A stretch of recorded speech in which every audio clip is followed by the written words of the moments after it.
헌정유린 이 대통령 관저에 불법으로 여러분들 난입했다. 난 난입이라고 표현했거든요. 사다리를 타고 올라가서 내려갔으니까 난입한 부분에서는 반드시 책임을 물어야 되는 겁니다. 어제 여러분들 그 난입하는 것을 보면서 더 이상 대통령이 저렇게 당할 정도 되면은 개인은 국가 권력으로부터 자신을 보호할 수 있는 방법이 전혀 없구나. 그러니까 우리 집에 여러분들 수사관들이 들이닥쳐 가지고 그냥 사람을 잡아가면은 개인이 어떻게 여러분들 방어를 하겠습니까? 방어할 수 있는 방법이 없는 겁니다. 그래서 제가 한탄을 한 겁니다. 야, 이 나라는 어떻게 건국을 하고 지금 80년 흘렀는데 적법한 절차를 따른다는 것이 이렇게 사람들이 개념이 없을까. 적법한 절차를 그리고 국가 권력이 국민들을 보호해야 된다는 생각이 저렇게 없을까. 조선조 말기나 지금이나 뭐가 달라졌나 이야기죠. 정적을 재건하고 탄압하기 위해 가지고 그냥 법을 다 도구로 쓰는 겁니다. 여기 보시면은 윤상현 의원이 이번에 큰 역할을 하셨는데 윤상현 의원이 정확하게 이런 상황을 이야기하네요.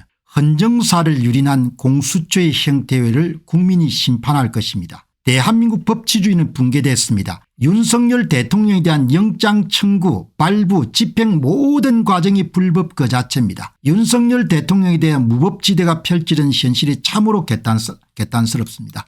윤상현 의원이 법조계 출신인지 잘 모르겠는데 그를 아주 명확하게 썼네요. 그러니까 우리가 싸우려면은 저쪽이 뭘 잘못했는지 영장 청구 발부 집행 모든 과정이 다 불법인 겁니다.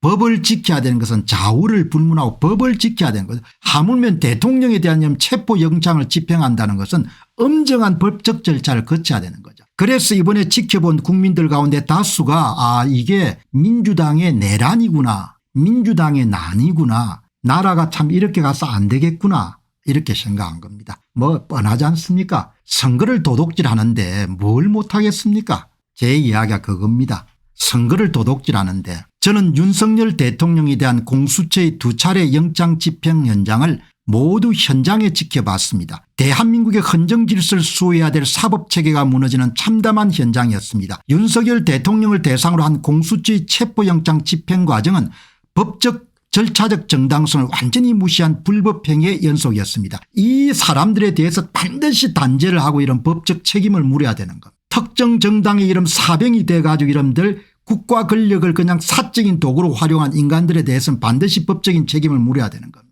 그냥 넘어갈 수 있는 사안이 아닙니다. 공수처는 헌법과 법률이 부여하지 않은 권한을 남용하여 위법 부당한 체포영장을 청구하고 발급받았습니다. 오동훈 공수처장은 공수처법 제31조를 근거로 영장을 청구하여 발부받고 집행을 강행했습니다. 공수처법 제31조는 공수처가 기소할 수 있는 범죄만 가능한 조문으로 대법원장, 대법관, 검찰총장, 검사, 판사, 경무관 이상의 경찰에 대한 고위공직자 범죄에서만 적용됩니다. 대통령에 대해서 공수처가 수사 권한이 없다는 겁니다. 기본적으로.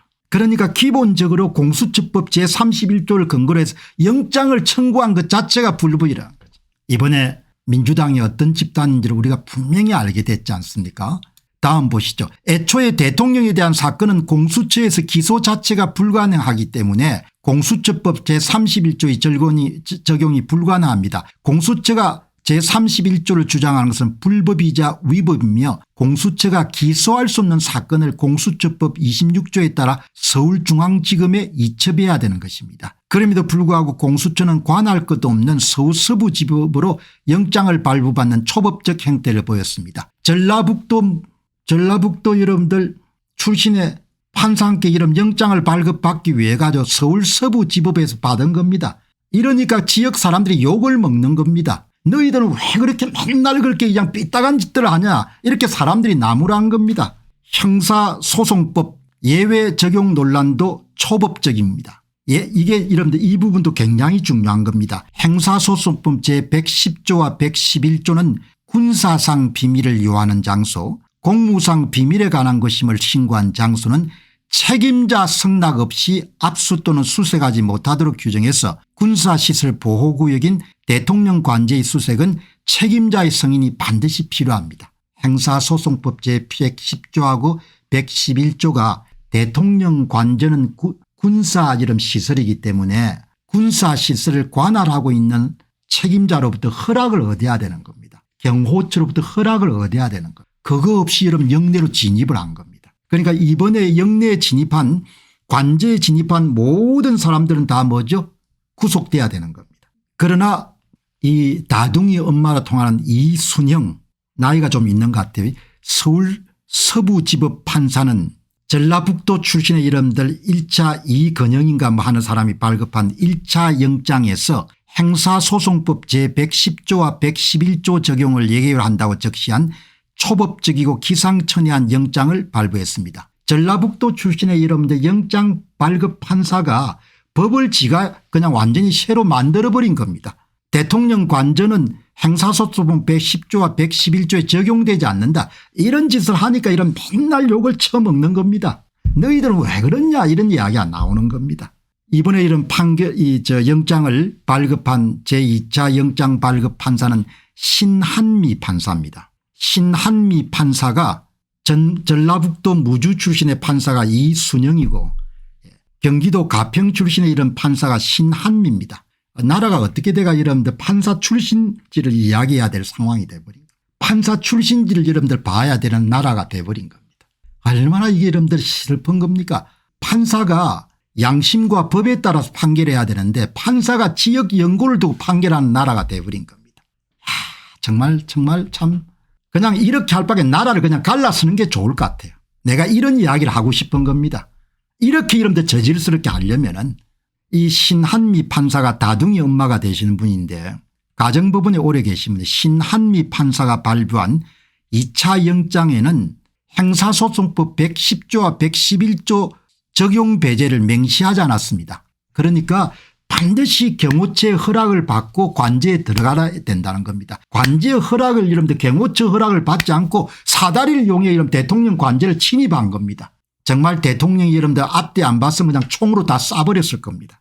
결국 이거는 1차 체포영장의 불법성을 스스로 인정한 겁니다. 전라도 판사가 여러분들 불법 영장을 발급해 준 겁니다. 내 입에서 이러면 전라도 판사라는 이야기가 계속 나오는 겁니다. 아버지가 여러분들 젊은 날 경남 통영에서 사업을 하는데 여수에 여러분들 기관장을 맡았던 적이 있었습니다. 작은 의장을 했기 때문에 여러분들 평생 동안 영호남 사람들을 직원으로 많이 썼죠. 단 한 번도 아버지가 내한테 여러분들 호남 사람에 대해서 편견을 가질 수 있는 이야기를 한 기억이 한 번도 없습니다. 내가 부모가 돼 보니까 그게 굉장히 어렵거든요. 부모가 자기의 지식을 전수하려고 하는 욕심 때문에 자식한테 편견을 심어줄 수 있거든요. 그러나 여러분들 한 40, 50년 세월 동안 한 번도 아버지가 호남 사람들이 어떻고 전라도 사람들이 어떻다는 이야기를 한 번도 내한테 해준 적이 없어요. 부모가 한 번도 그런 이야기를 왜 부모가 생각이 있었을 거 아닙니까? 그래도 한 번도 여러분들이 이야기를 한 적이 없습니다. 이제 여러분 영장을 발급받을 때 이 사람이 전라도 이런 판사인지 경상도 판사인지를 봐야 될 정도가 됐으니 어떻게 나라들을 이렇게 하느냐 이야기죠. 여기 다둥이 엄마 되는 신한미 판사가 1차 체포영장이 불법이라는 것을 그대로 이러면 인정한 거지 않습니까? 본인이 보니까 말이 안 되는 짓을 했거든. 대통령 관저에 들어가는데 경호처 허락을 받지 않고 그냥 무단으로 들어갈 수 있게끔 예외 지역으로 적용하는 그런 판사를 이순영 씨가 한 겁니다. 난 정말 여기 보시면은 그리고 이제 이게 이제 공문서를 위조한 겁니다. 공수처는 55 경비단이 대통령 관저 출입을 승인했다고 밝혔지만 55 부대장은 출입 승인 권한이 없다며 수차례 거부한 것으로 알려졌습니다. 공수처와 경찰은 5 부대장을 압박해 탈취한 간인으로 셀프 승인 위조 공문을 만들어 관저 정문을 불법 통과를 했습니다. 이 과정에 행사소송법 제110조와 111조에 따른 관저 책임자의 압수나 수색에 대한 승인도 없이 대통령 관저를 불법으로 무단 침입한 겁니다. 얼마나 큰 죄가 되겠습니까?